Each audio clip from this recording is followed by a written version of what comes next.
ഗിരി, ഊതാ, ഇപ്പൊ എന്റെ മാനസിക നില തീരെ ശരിയല്ല. നീ പോവാൻ നോക്ക്, നമുക്ക് പിന്നെ സംസാരിക്കാം. അങ്ങനെ പിന്നീടത്തേക്ക് മാറ്റുന്ന വിഷയമൊന്നും അല്ല ഇത്.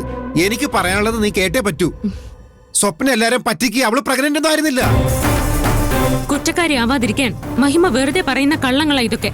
ഞങ്ങളുടെ കൺമുന്നിൽ വെച്ചാ സ്വപ്നം പ്രഗ്നൻസി ടെസ്റ്റ് നടത്തിയത്. ഡോക്ടർ ഞങ്ങളോടെല്ലാം വ്യക്തമായി പറഞ്ഞു. ആ ഡോക്ടർ സ്വപ്ന ഭീഷണിപ്പെടുത്തി വെച്ചിരിക്കുകയായിരുന്നു. അതുകൊണ്ടാ സ്വപ്ന ആഗ്രഹിച്ച പോലത്തെ റിപ്പോർട്ട് ഡെയ്സി ഡോക്ടർ എഴുതി കൊടുത്തത്. ഇത് വല്ലതും സത്യമാണെന്ന് നിനക്ക് തോന്നുന്നുണ്ടോ? നീ നിന്റെ ഭാര്യ പറഞ്ഞതെല്ലാം കണ്ണടച്ച് വിശ്വസിക്കാതെ കുറച്ച് ബുദ്ധി ഉപയോഗിക്കാൻ നോക്ക്. സ്വന്തം ബുദ്ധി ഉപയോഗിക്കാത്തതേ നീയാ. ഇല്ലാത്ത ഗർഭത്തിന്റെ പേരിലെ സ്വപ്ന നാടകം കളിച്ചുകൊണ്ടാ നീ അവളുടെ കല്യാണം സഞ്ജുവായിട്ട് നടത്താൻ സമ്മതിച്ചത്.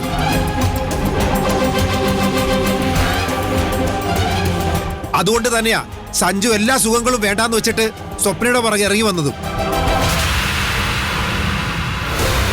എടാ, ഗോപാലിന് അവരെ തിരിച്ച് വീട്ടിൽ കയറ്റാനുള്ള കാരണം അത് തന്നെയാ. ഇന്നേ വരെ നിങ്ങൾ ആരെങ്കിലും അവളുടെ ചെക്കപ്പിന് പോയിട്ടുണ്ടോ?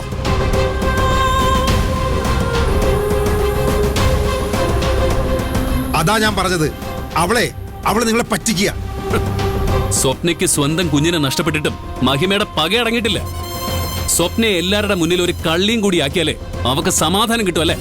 നീ എന്നെ വിശ്വസിക്കാൻ തയ്യാറായില്ലെങ്കിലേ പിന്നെ ഞാൻ എന്തൊക്കെ പറഞ്ഞിട്ട് ഒരു കാര്യമില്ല.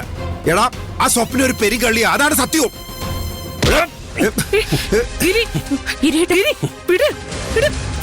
വേണ്ട.